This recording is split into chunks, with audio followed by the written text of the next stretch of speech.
Welcome to Bitcoin World Media, जहां हम करेंगे क्रिप्टो की बात आपके साथ। नमस्कार। तो आज हम बात करने वाले हैं कि कैसे ये जो डिजिटल करेंसी है, मतलब क्रिप्टो, उसका इस्तेमाल 2025 में दुनिया भर में बढ़ रहा है, और खासकर अपने भारत में। जी हाँ, और हमारे पास कुछ रिपोर्ट्स भी हैं, जैसे TRM लैब्स की एक नई रिपोर्ट है और वो काफी दिलचस्प बातें बता रही है। अच्छा, क्या खास है उसमें? सबसे बड़ी बात तो ये है कि क्रिप्टो अपनाने में, मतलब उसको यूज करने में, भारत लगातार तीसरे साल दुनिया में नंबर 1 पर है। अरे वाह, लगातार तीसरे साल! ये तो बहुत बड़ी बात है। हाँ बिल्कुल। लेकिन रिपोर्ट में शायद ये भी था कि अमेरिका लेन देन में सबसे आगे है, मतलब ट्रांजैक्शंस में। ये थोड़ा कंफ्यूजिंग है। हाँ देखिए, इसका मतलब ये हो सकता है कि भारत में शायद ज्यादा लोग क्रिप्टो से जुड़ रहे हैं, मतलब यूजर्स ज्यादा हैं। अच्छा। पर अमेरिका में हो सकता है हर यूजर ज्यादा अमाउंट का लेन देन कर रहा हो, या फिर वहां बिजनेस में ज्यादा इस्तेमाल हो रहा हो। समझ गया। अब पर वॉल्यूम वहां ज्यादा है। बिल्कुल, दोनों ही मार्केट तेजी से बढ़ रहे हैं, पर शायद तरीके अलग अलग हैं। ये इंटरेस्टिंग है। और किसी खास इलाके में, मतलब रीजन में ज्यादा ग्रोथ दिख रही है क्या? हाँ बिल्कुल, दक्षिण एशिया, मतलब साउथ एशिया, जहां भारत भी आता है, हाँ। वो क्रिप्टो अपनाने में सबसे तेजी से बढ़ने वाला रीजन बन गया है। सबसे तेज? जी, जनवरी से जुलाई 2025 के बीच ही वहां करीब करीब $300 बिलियन का क्रिप्टो लेन देन हुआ है। $300 बिलियन? बस 6-7 महीने में? हाँ, और ये पिछले साल इसी टाइम के मुकाबले 80% ज्यादा है। 80%? बाप रे, ये तो जबरदस्त ग्रोथ है ना?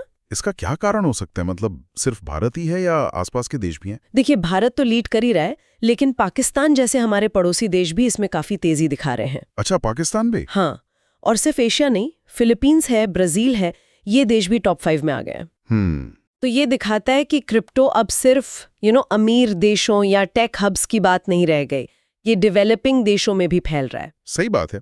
अच्छा, और ये जो इतनी बढ़ोतरी हो रही है दुनिया भर में, इसके पीछे कोई खास वजह है? कोई खास टाइप की क्रिप्टो ज्यादा चल रही है क्या?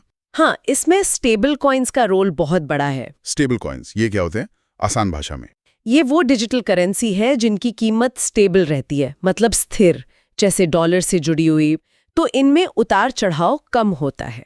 अच्छा, मतलब बिटकॉइन की तरह ऊपर नीचे नहीं होते ज्यादा? हाँ, उतना नहीं, और इसी वजह से कुल क्रिप्टो लेन देन का लगभग 30% इन्हीं से हो रहा है। 30%? तो लोग इन्हें सिर्फ इन्वेस्टमेंट जैसे नहीं देख रहे? नहीं, बिल्कुल नहीं। अब लोग इन्हें पेमेंट करने के लिए यूज कर रहे हैं, विदेश पैसे भेजने के लिए, रेमिटेंस जिसे कहते हैं। हाँ। और अपनी सेविंग्स को महंगाई से बचाने के लिए भी। अरे वाह।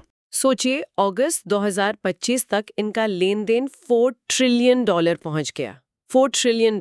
क्या बात कर रही है, 4 ट्रिलियन! ये तो बहुत बड़ा नंबर है। और ये पिछले साल से 83% ज्यादा है। तो साफ है कि लोग अब क्रिप्टो को सिर्फ सट्टा नहीं समझ रहे, एक यूजफुल टूल की तरह देख रहे हैं। एक उपयोगी साधन, ये सही कहा।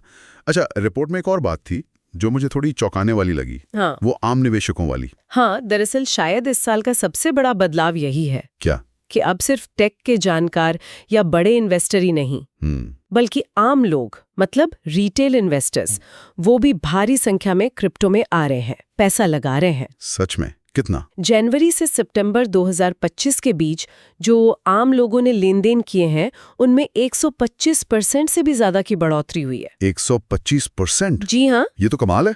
मतलब अब ये मेन स्ट्रीम हो रहा है, जैसे शेयर मार्केट है। बिल्कुल उसी तरफ जा रहा है। ये दिखाता है कि अब ये कुछ खास लोगों तक सीमित नहीं रहा। लेकिन फिर भारत में सरकार का जो रुख है, वो 30% टैक्स, वो तो काफी ज्यादा लगता है। क्या उसका असर नहीं पड़ रहा? देखिए, 30% टैक्स तो बहुत ज्यादा है, इसमें कोई शक नहीं, और ये एक बड़ा फैक्टर है। हाँ। लेकिन दूसरी तरफ दुनिया भर में नियम बदल रहे हैं, और ऐसा लगता है कि भारत सरकार भी इन ग्लोबल ट्रेंड्स को देख रही है। अच्छा, कोई संकेत हैं इसके? हाँ, जैसे हाल ही में अमेरिका की एक बहुत बड़ी क्रिप्टो कंपनी है कॉइनबेस। हाँ, सुना है नाम। तो उन्होंने भारत में काम करने के लिए रजिस्ट्रेशन करवाया है। अरे, टैक्स के बावजूद? हाँ, तो इसे एक पॉजिटिव साइन की तरह देखा जा रहा है। शायद आगे चलकर नियमों में कुछ नरमी आए, कौन जाने। पर यह अजीब है, टैक्स इतना ज्यादा, फिर भी मार्केट बढ़ रहा है और बड़ी कंपनियां आ रही हैं। ये तो है। तो अगर हम सब कुछ मिलाकर देखें तो आम लोगों और बिजनेस के लिए इसका क्या निचोड़ निकलता है, क्या फायदे हैं? देखिए, आम लोगों के लिए तो साफ है, एक तो निवेश का नया ऑप्शन है, और दूसरा विदेश पैसे भेजना सस्ता और तेज हो रहा है। हाँ, ये रेमिटेंस वाली बात महत्वपूर्ण है। बिल्कुल। और बिजनेस के लिए उनके लिए दुनिया भर में पेमेंट करना आसान हो रहा है। वो नए मार्केट्स में आसानी से पहुंच सकते हैं, व्यापार करना आसान हो रहा है। ठीक है, चलिए अब एक सीधा सवाल लेते हैं जो इन रिपोर्ट से निकलता है। क्वेश्चन। साल 2025 में कौन से देश क्रिप्टो अपनाने में सबसे आगे चल रहे हैं? आंसर। तो रिपोर्ट्स के हिसाब से 2025 में भारत क्रिप्टो अपनाने की दर में नंबर 1 पर है, लगातार तीसरे साल। अच्छा।